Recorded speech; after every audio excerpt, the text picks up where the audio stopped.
சுமார் 9,000 கோடியில் உலக நாடுகளை மிரள வைத்து உருவெடுக்க போகும் சாம்ராஜ்யம். கிட்டத்தட்ட 5,000 குடும்பங்களை வாழ வைக்க போகும் பிரம்மாண்ட திட்டம். டாடாவுடன் கைகோர்த்து தமிழக அரசு செய்யும் அதிரடி. அடிக்கல் நாட்டியாச்சு, அப்புறம் என்ன, ஆரம்பிக்கலாமா?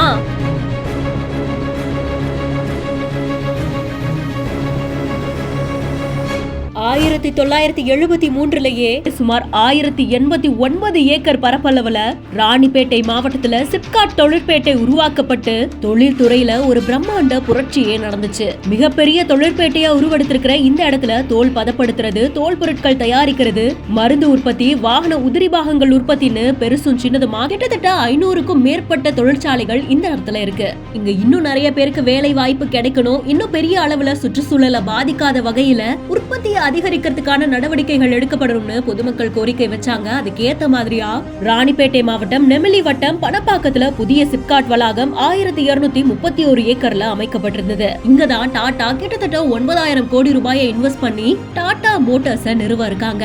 சொகுசு கார் விரும்பிகள் அதிகமா விரும்புற ஜாகுவார், லேண்ட் ரோவர் உள்ளிட்ட கார்கள் இங்க உற்பத்தி பண்ண போறாங்க அப்படின்றதையும் சொல்லியிருந்தாங்க.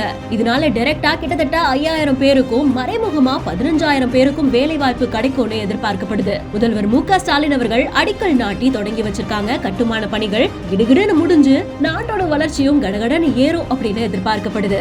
28ஆம் தேதி காலையில 11 மணி அளவுல ஆரம்பிக்கப்பட்ட இந்த விழாவுக்காக எக்கச்சக்கமான போலீசார் குவிக்கப்பட்டிருந்தாங்க.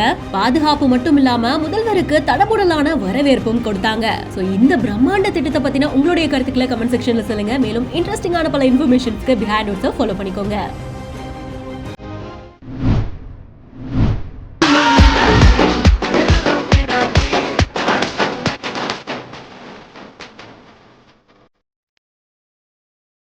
அந்த ஆகாயம் போராத பறவை ஒன்று நதி கண்ணாடி பார்த்து மனம் நிறைந்தது இன்று.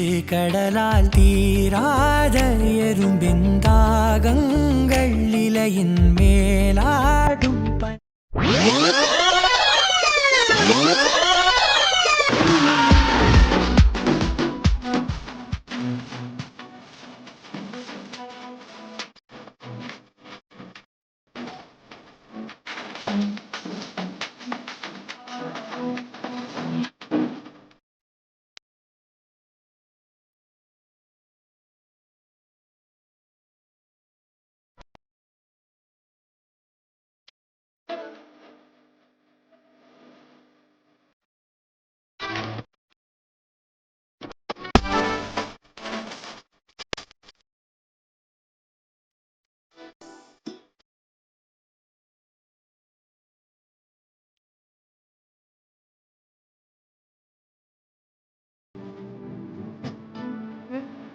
What do you